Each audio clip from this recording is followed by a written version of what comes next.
कानून अंधकार में रख के सब पास किया गया है।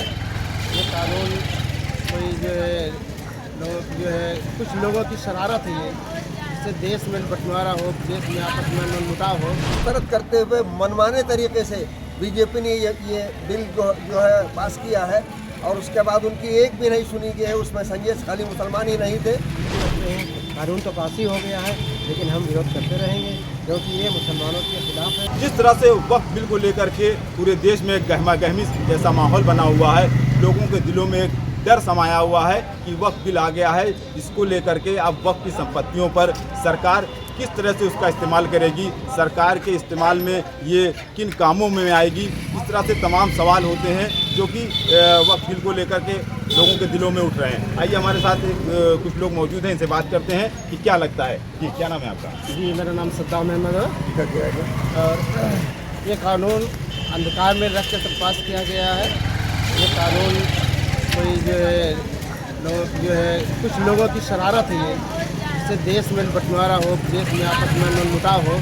इस सब मनमुटाव को लेकर सारे मामला हो रहे हैं। हालांकि ये अच्छा नहीं है, इस संविधान के खिलाफ ही है, क्योंकि कोई भी कानून पास होता है तो सबके सर्वसम्मत से पास होता है, जबकि यहाँ लोगों को बेवकूफ़ बना के अंधकार में रख के कानून पास किया गया है।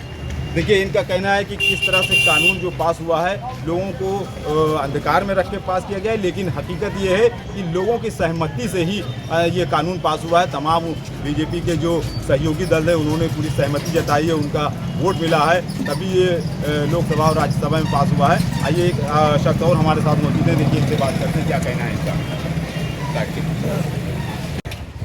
वक्फ बिल के मामले में जीपीसी के मेंबरान ने जो बहुत सारे सुझाव दिए थे, उनको एक मुकम्मल तौर पर मुस्तरद करते हुए मनमाने तरीके से बीजेपी ने ये बिल जो है पास किया है और उसके बाद उनकी एक भी नहीं सुनी गई है। उसमें संजय खाली मुसलमान ही नहीं थे, जीपीसी के मेंबरान में नॉन मुस्लिम भी थे और बड़ी तादाद में थे, हर पार्टी के थे, लेकिन उनके तमाम सुझाव को एक तरफा रद्द करते हुए अपनी मनमानी से ये बिल पास किया गया है। जो ये मुसलमान इसको मुस्तरद करते हैं, किसी भी सूरत में इसको कबूल नहीं करेंगे और ये मुसलमानों की प्रॉपर्टी पर एक तरह से डाका डाला गया है। हिंदुस्तान में करोड़ों रुपए की हज़ारों करोड़ों रुपए की प्रॉपर्टियाँ नॉन मुस्लिमों के पास, मंदिरों के पास है, हर प्रदेश में मंदिरों के पास है।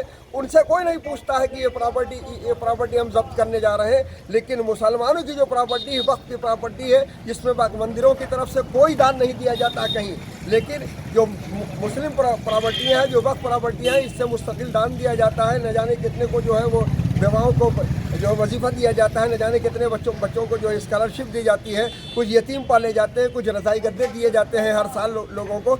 बहुत सारे रिफाई काम होते हैं, लेकिन यहाँ कुछ भी नहीं दिया जाता है, उनके ऊपर कोई शिकंजा नहीं कसा गया है। और जहाँ हर साल बांटा जाता है उनके ऊपर शिकंजा कसा जाता है। अब ये बांटेंगे हमारी प्रॉपर्टियों को, ये बांटेंगे, ये धंधा सेट बन जाएंगे, हमारी प्रॉपर्टियों के मालिक ये बनेंगे। डीएम को इन्होंने अधिकार दे दिया है, जिसको चाहे वक्फ प्रॉपर्टी घोषित करे और जिसको चाहे बिल्कुल वक्फ प्रॉपर्टी से निकाल दे। ये अन्याय है, सरासर अन्याय है, मुसलमानों के साथ अन्याय है और ये कानून को गला घोटा गया है। इसके अलावा हम इसकी मजम्मत करते हैं और इस कानून को मुस्तरद करते हैं। देखिए, इनका कहना है कि इस कानून का हम पुरजोर विरोध करते हैं और विरोध करने के बाद इस कानून के हम हमेशा खिलाफ रहेंगे। भले ही कानून पास हो गया है, लेकिन ये कानून अब तो पास ही हो गया है, अब इसका कोई हल नहीं है। फिलहाल कानून लागू हो गया है। हाँ, नूरुद्दीन साहब, क्या कहना है आपका? हमारा कहना यही है कि जो कानून लाया गया है ये गलत है और हम इसका विरोध करते हैं। कानून तो पास ही हो गया है, लेकिन हम विरोध करते रहेंगे क्योंकि ये मुसलमानों के खिलाफ है और मुसलमानों की जो वक्फ प्रॉपर्टियाँ हैं, उससे मुसलमानों को जो फ़ायदा पहुंच रहा था वो अब नहीं पहुंच पाएगा, क्योंकि उस पर हुकूमत अपने कब्जे उनके हिसाब से करेगी। इसलिए जो है हमेशा ये जो है दुख की और तकलीफ़ की बात रहेगी। देखिए, इनका कहना है कि किस तरह से जो है ये संपत्तियों पर जो है सरकार का कब्जा हो गया है, अब वो अपने तरीके से इस्तेमाल करेगी और उन्हीं के तरीके से उसका जो है हर तरीके का इस्तेमाल होगा। इनका कहना है कि ये बड़े दुख की बात है।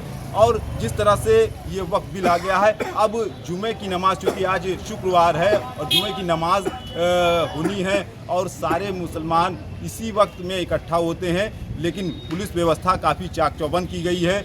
लेकिन देखना ये होगा कि अब जुमे की नमाज में कोई अप्रिय घटना होती है या नहीं होती है, या मुसलमानों का कोई प्रदर्शन होता है कि नहीं होता है। जुमे की नमाज लगभग 1 बजे होती है, नमाज के बाद ही इसका पता चल पाएगा। लेकिन प्रशासन की जो व्यवस्था है, पुलिस व्यवस्था है, काफ़ी चाक चौबंद है। उन्होंने हर मस्जिदों पर सुरक्षा व्यवस्था का इंतज़ाम किया है और इसके साथ ही साथ आरपीएफ और आरआरएफ जो है ये फोर्सेस लगाई गई हैं और पूरे शहर का भ्रमण भी कर रही हैं। इस तरह से चाक चौबंद व्यवस्था में जुमे की नमाज कराई जाएगी। बहराइच से मोहम्मद काशिफ सिद्दीकी, पंजाब केसरी टीवी।